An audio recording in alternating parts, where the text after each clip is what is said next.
끝날까지 복음으로 삽시다. 여러분, 정말 끄덕없을 것 같고 영원할 것 같은 것들이요, 때로는 정말 허무할 정도로 쉽게 사라질 때가 있습니다. 여러분, 9.11 테러 아시지요? 2001년도 9월 11일에 미국에서 있었잖아요. 당시 세계에서 가장 높은 빌딩이 세계무역센터 쌍둥이 빌딩이었습니다. 아주 멋지게 지어놨죠. 근데 한순간에 테러를 당했어요. 그냥 비행기가 갖다 꽂아가지고 그 대단하던 빌딩이 그냥 폭삭 내려앉았죠. 그 사건이 있기 전까지 그 빌딩은 세계에서 가장 높은 빌딩이야, 그러면서 엄청나게 자부심을 가지고 있었어요. 그 빌딩 안에 거하던 사람들이 그런 식으로 이 빌딩이 무너질 거야 상상조차 하지 않았습니다. 엄청난 비바람과 태풍이 와도 꿈쩍 안 하던 빌딩이었어요. 그만큼 잘 지어진 빌딩이었어요. 그런데 정말 생각지도 못했던 그 사건으로 잿더미가 됐습니다. 무너지지 않을 것 같았는데 한순간에 잿더미가 되었다고요. 그 빌딩뿐이 아닙니다. 여러분, 이 땅에 있는 모든 것은 영원하지 않습니다. 유통기한이 있어요. 그리고 대부분 그 유통기한의 마지막 날을 모릅니다. 추측은 가능합니다. 그러나 언제 어떻게 마침표를 찍게 되는지 장담할 수 없어요. 거기에는 우리 인간도 예외가 아닙니다. 어떻게 될지 몰라요. 오늘 저녁에 어떻게 될지 몰라요. 내일 어떻게 될지 몰라요. 그래서 모든 점에서 모든 인간은 미래가 불확실하다는 것이 확실한 진리입니다. 그러나 이렇게 불확실할 수밖에 없는 인생에게도 확실한 미래를 선물로 받을 수 있는 길이 있어요. 그게 뭔 줄 아시지요? 다 아실 거예요. 누구를 믿는 겁니까? 바로 예수 그리스도. 그분을 나의 구세주요, 내 인생의 주인으로 믿을 때 불확실한 인생 속에 확실한 미래가 들어오게 되는 거예요. 이렇게 예수님을 구세주요 주인 삼으면 내일은 어떤 일이 일어날지 장담할 수 없지만 어떤 상황에도 내 주님이 선하게 일하시고 설령 내 육체의 죽음이 끝날지라도 내 안에 영생이 있다는 것을 믿게 되는 것입니다. 아멘. 이게 최고의 확실한 진리지요. 불확실성 속에 있는 확실한 진리인 거예요. 여기 있는 저와 여러분 모두가 이 놀라운 진리를 믿고 살아가는 자 되기를 간절히 소망합니다. 이 믿음이 있을 때만 오늘도 내일도 이기는 자로 살 수가 있어요. 제가 왜 이 말을 하느냐? 이 믿음이 없이는 오늘도 내일도 이기는 자로 살기가 어렵기 때문이에요. 왜요? 인생이 전쟁터예요. 인생이 전쟁터라고.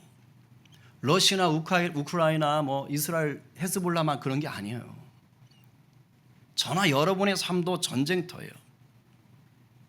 누구 하나 문제거리와 싸우지 않는 분이 있습니까? 이 자리에? 건강 문제, 일터에서 있는 문제, 학생들 학업과 관련된 문제, 아니면 여러분이 속해 있는 집단이라든가 심지어 지금 우리 나라라든가 우리 세계, 아니면 나의 배우자와 관련된 문제, 내 자녀와 관련된 문제, 부모나 형제, 뭐 하나가 늘 평안할 데가 없어요. 쉬운 게 없어. 인생이 전쟁터. 힘에 부치고 마음 상하고 주눅 들고 분노하거나 슬퍼하게 하는 일들이 정말 꼬리에 꼬리를 물고 반기지도 않는데 자꾸 찾아온단 말이에요. 그리고 이런 환경에서 우리가 믿는 자들가요, 믿음을 지키려고 하면 할수록 실제로 우리 피부에 와닿는 이 세상의 반응은요, 차갑고 따가워요. 아파요. 쉽지 않아요. 그럼에도 분명하게 아셔야 될 것은 예수 안에서 이 복음을 붙잡고 사시면 이 전쟁 같은 삶이 때를 따라 도우시는 은혜로 이기며 살 수 있다는 것입니다. 아멘입니까? 아멘인 거예요. 내가 이 땅에서 일상 속에서 맞고 깨지고 터지는 것 같고 무너지는 것 같은데, 그런데 신기하게 결국 내가 최후 승리하는 길로 가고 있더라, 이 말입니다. 아멘입니까? 아멘이에요. 오늘 본문 속에서 우리 예수님이 이 얘기를 해주고 싶어 하셔요. 나를 향한, 우리를 향한, 이 세대를 향한 우리 주님의 말씀, 생명 말씀이에요. 여러분 지금 목이 말라야 돼요. 이 말씀에 정말 목말라야 돼요. 목말라야 돼요. 나 지금 주님의 음성을 들어야 돼. 안 그럼 난 살 수가 없어. 이런 마음으로 이 자리에 계셔야 돼요. 그럴 때 오늘 이 말씀은 사람의 말이 아닌 예수 그리스도 생수가 되어서 여러분의 심령을 시원케 할 줄로 믿습니다. 아멘입니다. 예수님께서 이제 성전에 돌아가시기 그 마지막 주간 화요일 성전에서 낮 동안 이제 활동을 하시고 이제 밖으로 나오시는 거예요.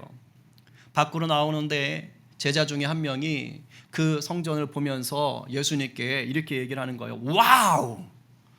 예수님 진짜 끝내주죠. 이 성전 엄청나지 않습니까? 와우!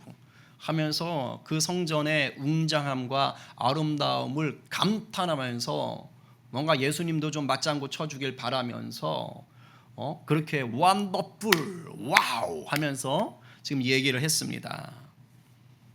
근데 예수님이 거기에 맞장구를 좋게 쳐주셔야 되는데 전혀 생각지도 못했던, 그리고 끔찍한 그러한 대답을 툭 던지시는 거예요. 1절 2절 다시 읽겠습니다. 시작. 예수께서 성전에서 나가실 때에 제자 중 하나가 이르되 선생님이여 보소서 이 돌들이 어떠하며 이 건물들이 어떠하니까.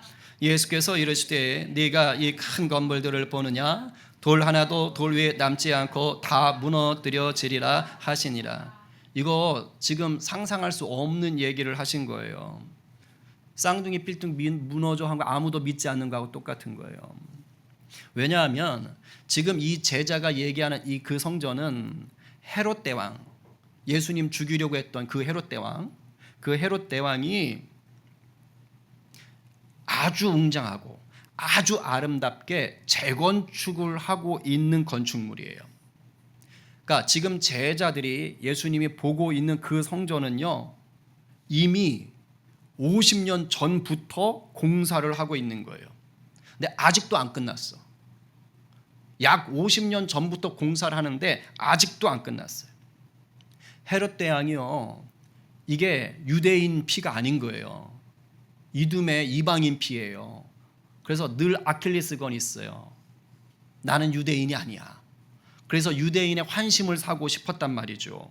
그리고 자기의 권력을 자랑할 수 있는 뭔가를 만들고 싶었어요. 왜 황제들 보면 건축물 다 세우잖아요. 그러니까 그런 것들을 하고 싶었던 거예요.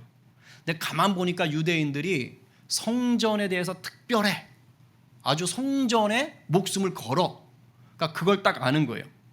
근데 헤롯 대왕 시절에 딱 봤는데 그때 성전은 수룹바벨 성전이라고 솔로몬 성전이 무너진 후에 나중에 다시 포로들이 돌아와서 지었던 그냥 작은 성전인데 이제 낡았어. 허름한 거예요. 그러니까 옳다구나. 요거다. 요걸 제대로 삐까뻔쩍하게 지어주자.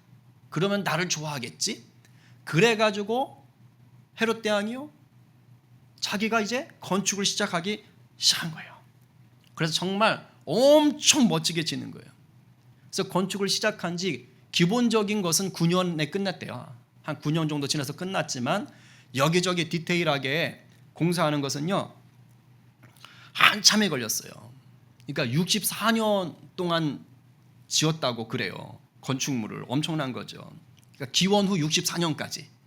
그러니까 그러니까 예수님 돌아가시고 나고 부활하시고 나서도 한참을 더 한 거예요.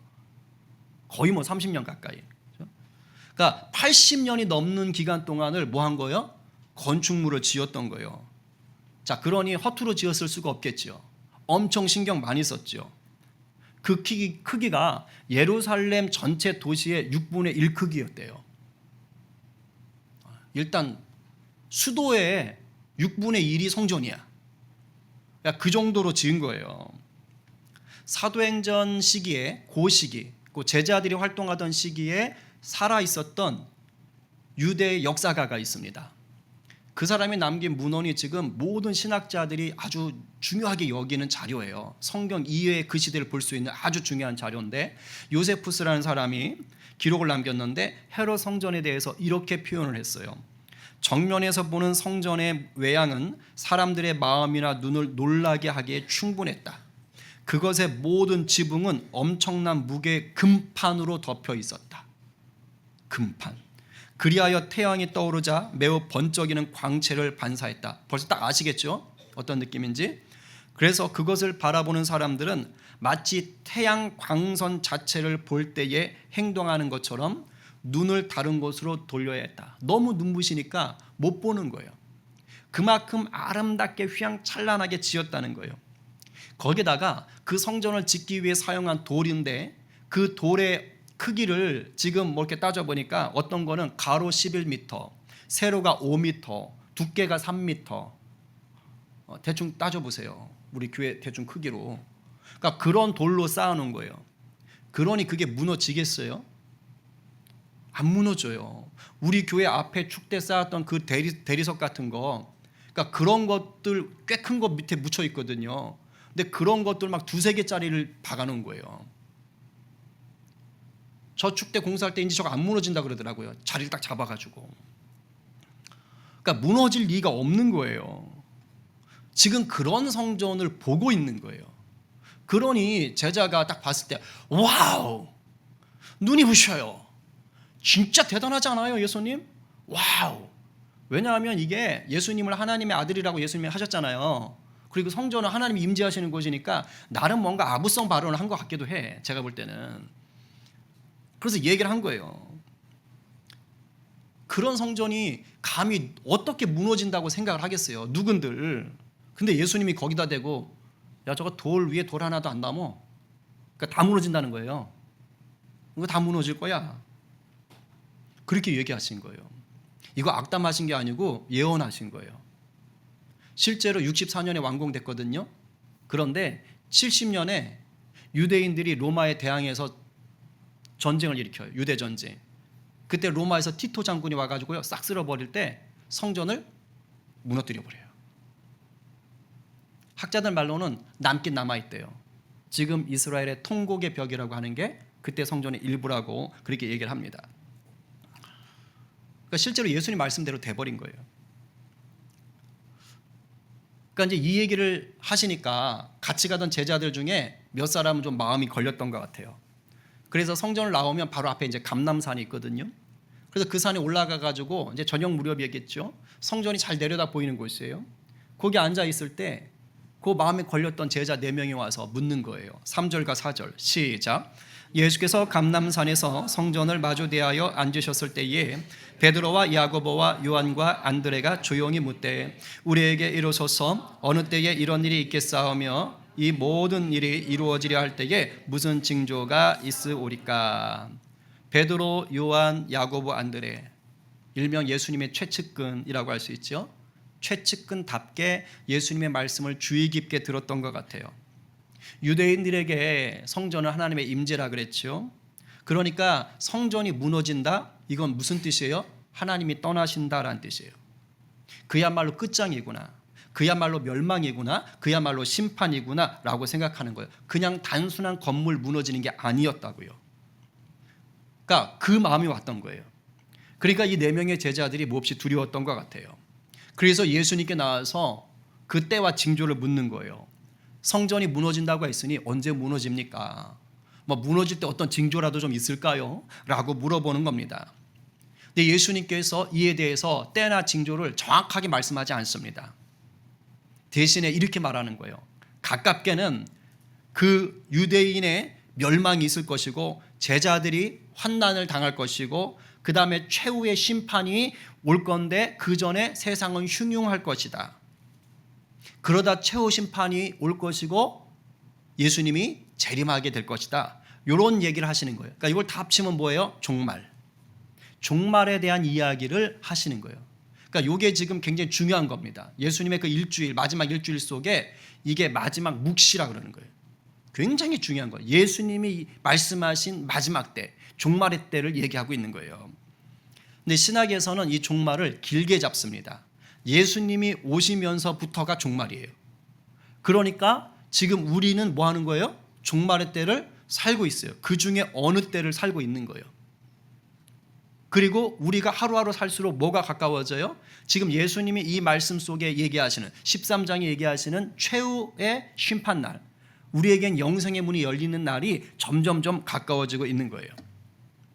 우리가 지금 10절까지 읽었고 오늘 설교는 13절까지 할 건데 13장 전체가 이 종말에 대해서 얘기하시는 거예요. 그 현상을 얘기해요. 먼저 얘기한 게 헤롯 성전이 무너진다는 거예요.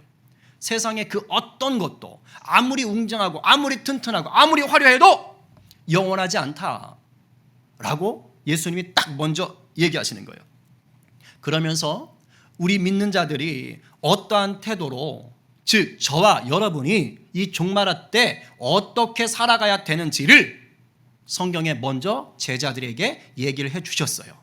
그리고 기록으로 남겨서 오늘 우리도 듣게 하시는 것입니다. 믿는 우리가 어떤 태도로 살아야 될까요? 오늘 13절까지 제가 본문 속에서 세 가지 정도로 찾아서 말씀을 드리는데 그 전에 이 세 가지의 태도를 살아내기 위해 가장 기본적인 게 있어요. 그게 뭐냐? 복음 안에 거하라는 거예요. 복음 안에 거하라. 10절에 보면 최후의 심판날이 오기 전에 복음이 만국에 전파된다고 얘기하고 있습니다. 온 세상에 복음이 전파된다는 거예요. 그럼 잘 생각해 봐요. 온 세상에 복음이 전파가 되는데 이 복음이 그냥 바람 타고 전파돼요? 물결 따라 전파돼요? 그게 아닌 거예요. 반드시 복음은 복음을 전하는 사람에 의해서 전파되는 거예요. 물론 요즘에 뭐 SNS도 있지만 어쨌든 누군가는 전파를 해야 되잖아요. 복음을 가진 사람에 의해서 복음이 만국에 전파가 되는 것입니다.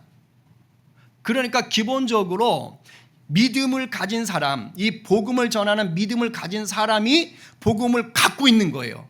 그리고 그 사람이 세상 끝날까지 뭐 하는 거예요? 복음을 전하는 자로 사는 겁니다. 그래서 이 복음을 가진 자가 끝날까지 복음 안에서 이기며 살 수 있는 거예요. 강력한 무기를 갖고 있는 것이죠. 그러니까 복음이 만국에 먼저 전파돼야 된다라는 이 말 속에는 복음을 붙잡은 자가 그 끝날까지 산다는 뜻이에요. 그것도 잘 산다고요. 이기며 산다고요. 생명을 살리며 산다고 얘기하는 것입니다. 그러면 우리가 종말의 때가 올 때, 그 마지막 지금 살아가며 최후 심판 날까지 우리가 복음 안에 거해야 되는데 이 복음 안에 거하면서 우리가 어떤 태도를 가져야 되는가? 첫 번째는요, 복음 안에서 이 미혹을 분별해야 된다는 거예요. 엄밀히 말하면 복음 안에 있어야 미혹을 분별하는 것이죠. 5절 6절 읽겠습니다. 시작. 예수께서 이르시되 너희가 사람의 미혹을 받지 않도록 주의하라. 많은 사람이 내 이름으로 와서 이르되 내가 그라하여 많은 사람을 미혹하리라. 종말의 현상 중에 하나가 뭐냐면 믿는 우리를 미혹하려는 사람들이 있다 없다? 있다라는 거예요. 미혹이 뭡니까? 미혹 아니고 미혹. 이게 교회에서 많이 쓰는 용어잖아요. 대충은 알겠죠. 뭐냐면 뭔가에 홀린 거예요. 뭔가에 홀려서 정신이 왔다 갔다 하는 거예요. 갈팡질팡하는 겁니다. 그래서 성경에서는 이걸 뭐라고 얘기하느냐? 길을 잃거나 잘못 인도되어지는 것을 얘기하는 거예요. 더 쉽게 말해요. 신앙의 바른 길이 아니라 올바르지 않은 곳으로 가도록 속이는 겁니다. 그게 미혹이에요. 잘못된 길로 가도록 만드는 거예요. 예수님은 이 종말의 때 많은 사람이 예수님의 이름으로 와서 미혹할 거라고 지금 얘기하셨어요. 자기가 구세주라고 얘기하는 자들이 계속 생길 거라는 거예요. 근데 실제로 그래요. 예수님이 오신 이후로 지금까지 자기가 구세주라고 하는 자들이 꼬리에 꼬리를 물고 나타났어요. 제가 베델 기도회 때도 한번 얘기한 것 같은데 지금 우리나라에 이미 왔다가 죽었거나 아니면 아직도 살아있는 자칭 예수라고 하는 자들이 50명이 넘습니다. 굉장한 나라입니다, 우리나라가. 자칭 예수가 50명이 넘는, 혹자의 말로는 세계에서 제일 많대요. 거기다가 자칭 하나님, 자칭 성령님까지 더하면 상당히 늘어납니다. 예. 지금 굉장히 세를 넓히고 있는 그 신땡땡, 거기는 이제 자칭 보혜사 성령이시죠. 그죠? 근데 중요한 건, 안타까운 건 이렇게 자칭 예수라고 흉내내는, 속이는 그런 자들에게 수많은 자들이 속아 넘어간다는 거예요. 여러분, 무식해서 속아 넘어가는 거 아닙니다. 이단에 빠진 사람들 보면요, 정말 배울 만큼 배운 사람들 많고요, 높은 지위에 있는 사람들도 많아요. JMS 보세요, JMS. 왜 넘어가는 줄 아세요? 이게 지식의 문제가 아니에요. 영적인 문제입니다. 영적으로 속이는 거예요. 속는 거예요. 그래서 세상의 능력과 상관없이 속아 넘어가요. 근데 어떻게 해야 속지 않냐고요? 복음 안에 서 있으라는 거예요. 복음 안에, 예수 안에, 예수님 말씀 안에. 제가 금요일에 이단 상담소를 운영하는 어느 목사님과 통화를 잠깐 하게 됐어요. 이분이 이력이 참 재밌어요.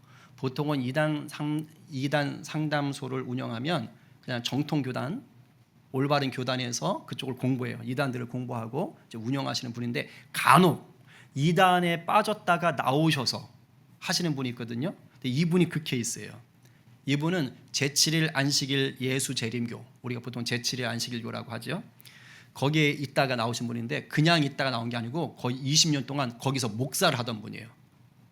그러니까 거기서 신학교를 나왔고 거기서 목사고, 안식일교 모태신앙. 왜냐하면 들어온 지 100년이 넘어가니까 이미 거기에 뿌리를 내린 분들 있잖아요. 그러니까 거기서 태어나서 거기서 자라서 거기서 신학을 하고 거기서 목사를 하시던 분인 거예요. 근데 이분 간증이 놀라워요. 이분이 자기가 한 10년 정도 이제 목사로 목회를 하다 보는데 뭔가 이상하더라는 거예요. 뭔가가 아닌 것 같더래. 그래서 자기가요, 성경을 정말 정독을 했대요. 꼼꼼하게 묵상을 했대요. 그러다 깨달았대요. 우리한테는 복음이 없구나. 우리가 지금 잘못 가르치고 있구나 라는 걸 깨달았대요. 그 전까지 성경을 제대로 하나님 말씀으로 안 봤던 거죠. 그래서 자기가 너무 놀랬대요. 그래서 자기 그 안식일교 목사님들하고 토론하고 논쟁했대요. 이거 이상한 거 아니냐, 잘못된 거 아니냐, 이게 안 맞지 않느냐. 그랬더니 두 부류로 나뉘더래요. 아주 소수는 알지만 어떻게 할 수 없잖아, 안 바뀔 거야, 우리 빠져나갈 수 없어, 이제 그렇게 그냥 넘어가는 부류. 대부분의 부류는 뭐냐면, 얘가 정신이 없네, 정신 차려. 이제 그러면서 그 창시자인 엘레지 화이트이라는 일종의 선지자라고 불리는 그 사람의 말을 더 중요시 여기는 거예요. 그러니까 성경을 성경으로 푸는 게 아니라 그 창시자의 말로 오히려 해석을 하려고 하는 것이죠. 이게 지금 안식일교 평신도 얘기가 아닙니다. 정식으로 공부하신 목사님 얘기예요. 그걸 본 거예요.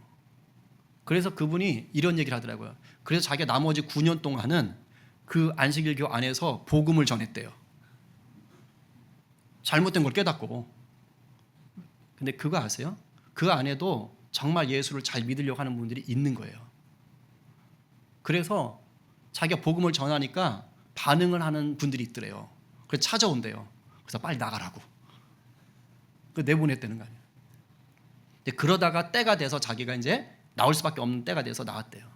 근데 원래는 평신도로 그냥 조용히 이제 신앙생활 하려고 했는데, 이제 그쪽에서 나오시는 분들이 자기 갈 데가 없다고 빨리 교회를 세워달라고. 그래서 이제 교회를 좀 하시다가 지금은 이제 아예 이단 상담소를 운영을 하시는 거예요. 제가 한번 이제 모시려고 지금 생각하고 있어요. 주일은 좀 어려울 것 같기도 하고 수요일에 한번 모시려고 하는데 제가 지금 무슨 말씀을 드리는 거냐면 복음을 바로 알면요 이단에 빠졌던 자도 그 미혹에서 벗어날 수 있는 거예요. 달리 말하면 이단에 갔다 오라는 얘기 절대 아닙니다. 그게 아니라 여러분들이 미혹해 하는 자들이 닥쳐올 때 뭐에 서 있으면 복음 안에 서 있으면 그럼 분별할 수 있는 거예요. 여러분 사실 제가 지금 이단만 얘기했지만 이단뿐만 아닙니다. 인본주의화 되어진 이 신앙들 많아요. 마치 인간을 사랑하는 것처럼 얘기하면서 진리가 아닌 것을 끌어들이는 게 되게 많다고요. 똑바로 정신 차려야 돼요. 그리고 물질주의화된 기독교. 여러분 복음 안에 서 계셔야 돼요. 복음 없는 신앙생활 할 수 있어요. 근데 그렇게 하면은요 그 자체가 영혼의 참 만족을 누리질 못해요. 그러니까 교회를 와도 기쁨이 없어요. 예수를 믿어도 믿는 것 같지 않은 거예요. 왜? 내가 복음 안에 거하지 않으니까. 그래서 힘든 거예요. 그러면 종교 활동, 사회 활동하는 것과 다를 바 하나도 없어요. 여러분 복음 안에 거하셔야 돼요. 딴 거 없어요. 예수님 제대로 알려면 성경 똑바로 공부하세요. 주일에 한 번 나오는 걸로 난 좀 아는 척 하지 마세요. 안 돼요. 그게 안 돼.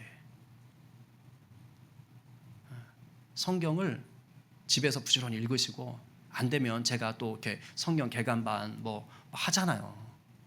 저렇게 무식하고 엉성하지 않아요. 기본 이상은 하니까 배우세요. 그 유튜브에서 아무거나 듣지 마세요. 저도 속았어요. 이번에 어떤 자료 좀 공부하려고 제가 그것과 관련된 자료들을 쫙 듣고 있는데 굉장히 잘생겼고 핸섬하고 막 저처럼 생긴 사람이 나와가지고 죄송합니다. 막 그래가지고 막 하는 거예요. 그래가지고 저는 듣다 보니까 이상해. 같은 주제를 얘기하는데 듣다 보니까 이상해. 이단이었어요. 그러니까 평신도들은요 구별 못할 수 있어요. 그래서 유튜브 열심히 공부하시는 것도 좋은데 조심하셔야 돼요. 조심하시고 혹시 좀 이상하시면 질문을 하세요. 질문하세요. 그래서 일단은 여러분이 섬기는 교회를 중심으로 신앙생활을 하시는 게 제일 좋다. 그리고 정말 성경을 열심히 배우시고 예배에 목숨을 거십시오. 자, 두 번째, 복음 안에서 사명자로 사셔야 돼요. 이 말은 복음 안에 있을 때 참 사명자로 산다는 거예요. 7절 8절에 보니까 온 세상에 난리와 전쟁과 기근과 지진들이 일어난대요. 주님의 말씀은 지금 성전이 무너지고 유대가 망하던 주 70년 유대 전쟁 있잖아요. 그거부터 시작해서 지금까지 그대로 성취되고 있어요. 지금 우리 뉴스로 보잖아요. 러시아, 우크라이나, 이스라엘, 헤즈볼라. 이게 지금 무슨 영화 같은 일들이 벌어지고 있다고요. 거기다가 아프리카 내전. 사람 죽는 건 아프리카 내전으로 죽는 사람들이 훨씬 많습니다. 거기다가 지진, 기근, 홍수. 북한 땅 보세요. 거기 매년 홍수, 매년 가뭄이에요. 지금 우리나라도 이제 지진 안전지대가 아니죠. 재해도 끊이질 않아요. 이걸 7절과 8절에서 지금 얘기하신 거예요. 그런데 예수님이 이 얘기를 하시는 거예요. 그런데 이게 최후 심판이 아니라는 거예요. 그냥 뭐래요? 재난의 시작이다. 이걸 잘 아셔야 돼요. 우리는 이제 어줍지 않게 알면 지금 사회가 전쟁과 기근 막 이러니까 야 말세야 최후 심판 다 됐어. 근데 예수님이 아니래요. 왜 이렇게 말씀하셨을까? 10절에 답이 있어요. 복음이 아직 만국에 다 전파되지 않았기 때문이에요. 그래서 믿는 우리들을 통해서 이 재난의 시기 속에서도 복음은 계속 행진하게 되는 것입니다. 아멘. 이게 놀라운 은혜예요. 여러분 잘 봐요. 재난과 고통이 많을수록 재난을 당할수록 사람들은 공허해지고 공고하고 어렵고 괴롭고 슬프잖아요. 그때 영혼이 진짜 진리를 찾게 돼 있거든요. 진짜 행복이 어디 있는지를 찾는 거예요. 무너지지 않을 줄 알았던 것이 한순간에 무너져 내리고 지진이 일어나서 터가 흔들려서 내 집이 몇십억짜리 집이 그냥 없어져 버리고 그렇게 건강할 줄 알고 막 내 몸이 건강만은 자신 있다 이랬는데 덜컥 암에 걸려버리고 사고가 나가지고 불구가 되고 이런 상황들을 겪을 때 우리의 마음이 이 땅에 있는 것이 나를 지켜주지 못하는구나. 그럼 무엇이 나를 지켜줄 것인가? 이렇게 된단 말이에요. 그때 뭐가 필요한 거예요? 복음이 필요한 거예요. 예수가 필요한 거예요. 그래서 예수님이 재난의 시작이라고 얘기하신 이유가 하나가 있어요. 왜? 복음의 행진이 더 강력해질 수 있으니까. 복음을 붙잡은 자들을 통해서 그 일이 이루어질 수 있으니까. 그래서 오늘날 시대가 더 복음이 필요한 시대예요. 여러분의 삶도 그렇고 여러분의 주변에 아직 예수님을 모르는 자들의 그 곤고한 삶에 여러분으로 인해 복음이 들어가야 될 때인 줄로 믿으시기 바랍니다. 그런데 이게 만만하고 편한 일이 아니에요. 어려움 없는 게 아니고 오히려 어렵다는 거예요. 예수님께서 이 말씀을 듣던 제자들부터 이 어려움을 당하거든요. 자, 9절 말씀 시작. 너희는 스스로 조심하라. 사람들이 너희를 공회에 넘겨주겠고 너희를 회당에서 매질하겠으며 나로 말미암아 너희가 권력자들과 임금들 앞에 서리니 이는 그들에게 증거가 되려 함이라. 이 말 굉장히 중요해요. 여러분, 초대교회가 시작되자마자 복음을 전하던 제자들, 성경에 이제 베드로하고 요한이 나오는데 공회에 불려갑니다. 도대체 니네 왜 예수를 전하는 거야? 그러니까 거기서 일장 또 설교를 해버리잖아요. 근데 백성들이 무서워서 어떻게 못하고 협박을 하고 내보냅니다. 그런 다음에 스데반 어떻게 됩니까? 자유민들이 모이는 그 회당에서 복음을 전하다 논쟁을 하다가 그래 공회에 또 붙잡혀 가지 않습니까? 거기서 설교를 너무 길게 하시는 바람에 또 설교를 쫙 하시잖아요. 결국 어떻게 됩니까? 돌 맞아 죽어요. 설교 길게 해서 돌 맞아 죽은 거 아닙니다. 그렇죠? 복음에 붙들려 있어서 이제 돌에 맞아 순교를 합니다. 지금 공회 앞에 끌려간 거예요. 헤롯 대왕의 손자인 헤롯 아그리파 1세 왕이 되니까 교회를 핍박하고 싶은 거예요. 그래가지고 야고보를, 예수님의 제자 중에 한 명이 야고보를 죽여버립니다. 근데 사람들이 좋아하는 거예요. 유대인들이. 그러니까 어떻게 해요? 베드로도 죽여야지 하고 죽이려고 했는데 무교절이야. 그래서 끝나고 죽여야지 하고 감옥에 넣어놓는 거예요. 그런 이제 베드로 천사가 빼주는 거죠. 이게 쉽지 않은 거예요. 사도 바울 어땠어요? 사도 바울 다 거칩니다. 공회 앞에도 서지요. 총독은요, 2명의 총독 앞에 서요. 벨릭스 베스토. 거기다가 이제 뭐 하는 거예요? 그 헤롯 아그리파 1세의 아들인 아그리파 2세. 그 앞에도 서요. 근데 서가지고 뭐 하는 줄 아세요? 예수 믿으세요. 이렇게 뭐 하는 거예요? 붙잡혔어요. 붙잡혔는데 그 앞에서 복음을 증거하는 거예요. 나중에는 어떻게 해요? 내가 로마 황제에게도 복음을 전해야겠으니 나는 재판을 거기서 받겠노라. 지치질 않는 거예요. 증거하는 자로 서는 거예요. 붙들리는데 고난과 환난이 있는데 사명을 확인하는 자가 되는 거예요. 사도 요한의 제자였던, 사도 요한도 엄청 오래 사셨는데 100살 넘게 사셨는데 사도 요한의 제자였던 분 중에 폴리캅이라는 분이 있어요.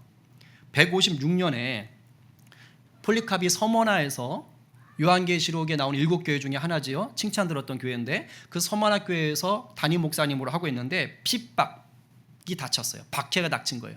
그래가지고 성도들이 붙잡히고 막 고문을 당하고 짐승에게 밥이 되고 불태워지고 그런 이제 어려움이 닥친 거예요.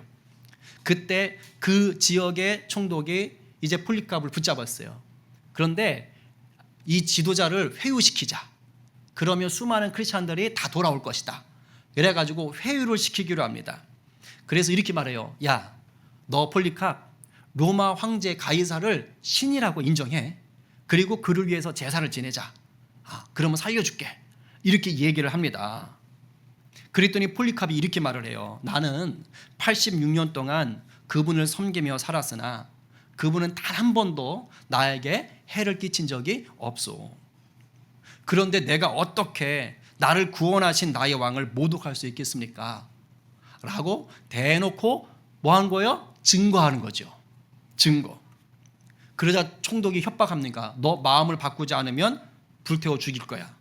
화형을 시키겠어 라고 얘기합니다.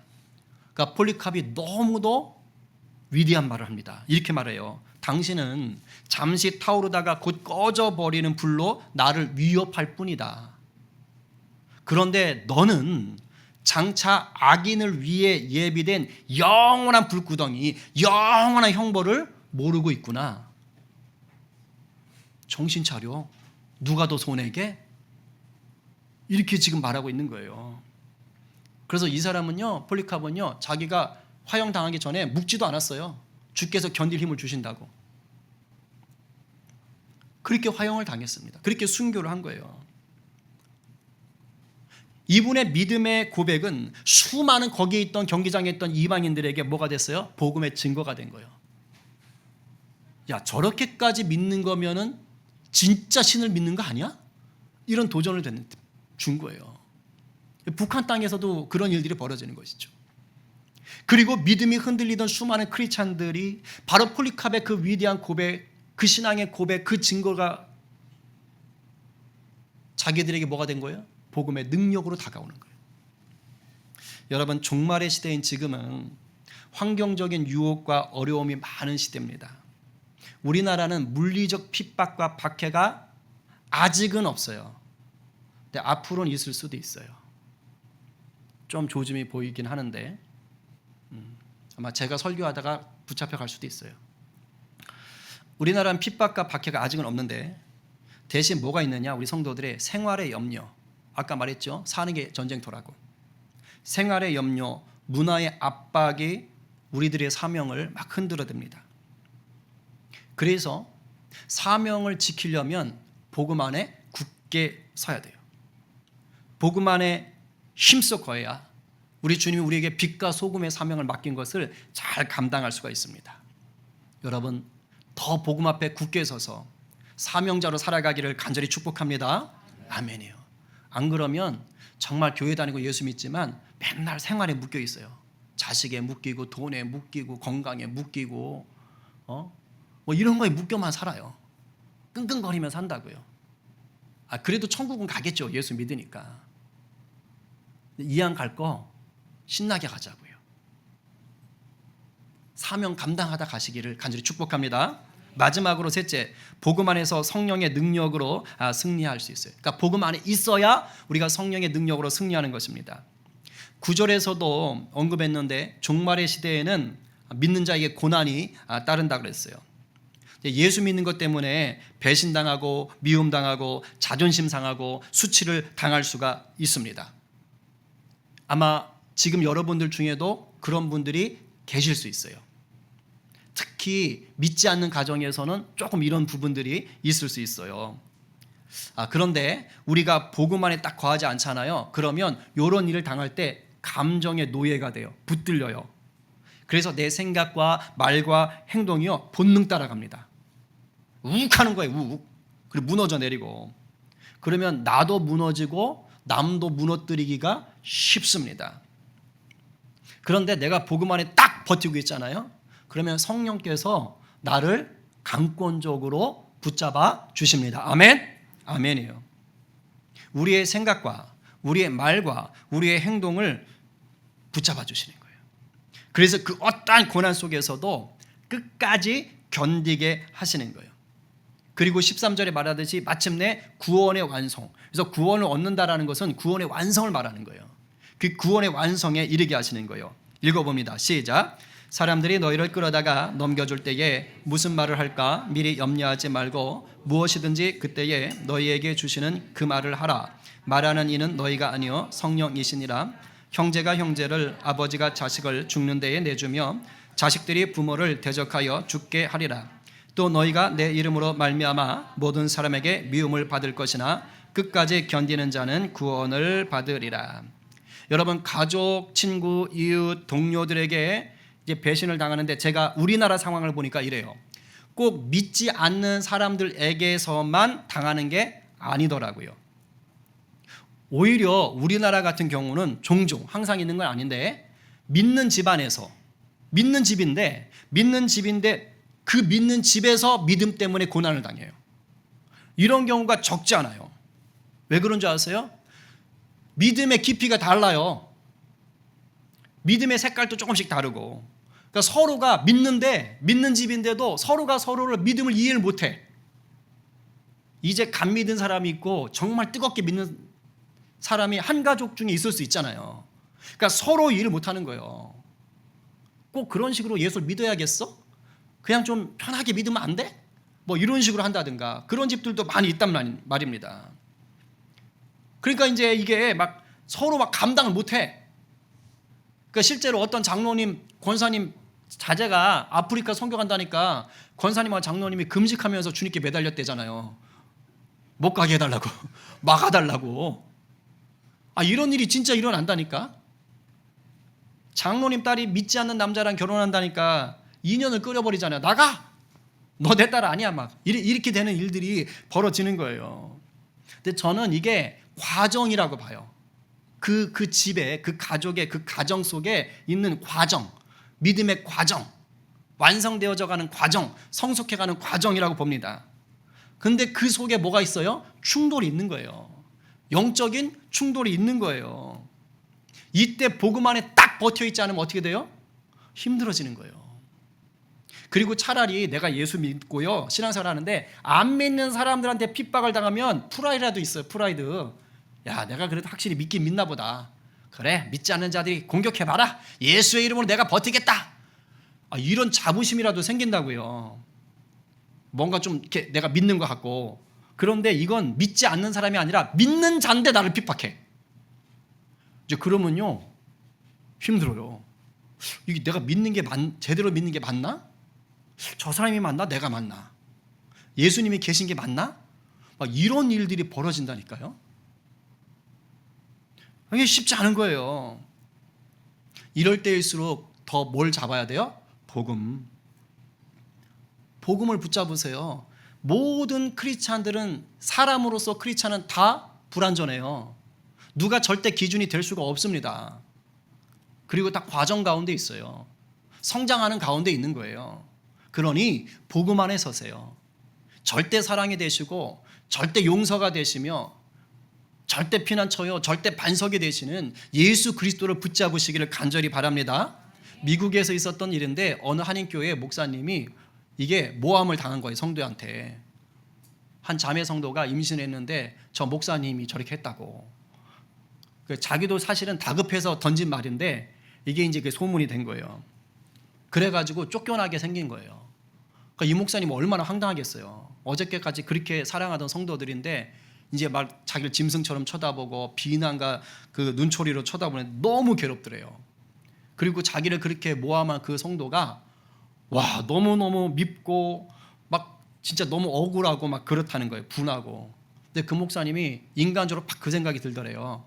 내가 의학적으로 법적으로 이거 사실 밝혀? 금방 나오잖아요. 그러면 당연히 이길 수 있는 거죠. 왜? 자기는 아니니까. 근데 기도하는데 성령께서 그러더래요. 잠잠하라. 잠잠하라. 왜냐면 그거 밝히는 순간 이제 교회는 완전히 깨지는 거예요. 시끄러지는 거예요. 먼저 소송 걸고 막 해야 되잖아요. 그러면서 완전히 망가지는 거예요. 내가 세운 교회를 위해서 너가 잠잠하라. 그래서 그분이 사임기를 딱 내시고 죄송합니다. 무리를 일으켜서 하면서 좋은 분을 통해서 교회가 더 든든히 서가길 바랍니다. 이렇게 하고 그분이 떠났대요. 성령께서 그렇게 말하게 하신 것이죠. 근데 성령 기사에 때가 되면 알게 된다 하고 보내신 거예요. 근데 1년 뒤에 이제 그 자매도 이제 자기 민망하니까 나갔겠죠. 근데 1년 뒤에 이제 교인들 중에 누가 그 자매의 소식을 들은 거예요. 근데 아기가 태어났는데 외국인 아이인 거예요. 그러니까 피가 섞인 거죠. 혼혈 아이인 거예요. 그러니까 당연히 그 목사님의 아이일 수가 없는 거죠. 100% 이거는. 그걸 이제 소문을 듣서 알게 된 거예요. 그러니까 성도들이 난리가 난 거예요. 우리가 좋은 목사님을 내쫓았다. 그래가지고 그 목사님 어디로 간지도 모르는데 수소문해서 교회 대표들이 찾아가서 무릎을 꿇고 빌고 왜 그러셨어요? 그랬더니 내가 그때 소동 피우면 당신들이 믿겠습니까? 그리고 교회가 온전하겠습니까? 주님께서 교회를 살리도록 하셨습니다. 그래서 사죄하는 마음으로 그 목사님 다시 모셨다 그래요.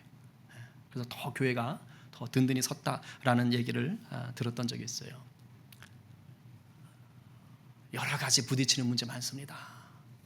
그때 복음 안에 서 있으면 우리 성령께서 도와주시는 거예요. 지금 이 종말의 시대는요, 재난이 가득한 시대인데 동시에 보혜사 성령의 시대인 줄로 믿으시기 바랍니다. 아멘이에요. 복음 안에 있는 자만이 이 성령의 능력을 누리며 때마다 일마다 이기는 자로 살 수가 있어요. 오늘 누가 썩어지고 말 세상 것에서 눈을 돌리셔서 영원한 진리가 되시는 예수님의 복음을 굳게 붙잡으시겠습니까? 오늘 누가 사방에서 우겨싸는 온갖 고난과 유혹 앞에서 예수의 복음 붙잡고 성령의 능력으로 이기며 사시겠습니까? 이 말씀 앞에 아멘으로 화답하며 말씀이 육신이 되어 오신 예수님을 우리가 말씀을 통하여 깨닫고 누리며 전하며 살기로 결단하는 저와 여러분 모두가 되시기를 간절히 축원합니다. 우리 이 시간 같이 좀 은혜 기억하며 기도하십시다.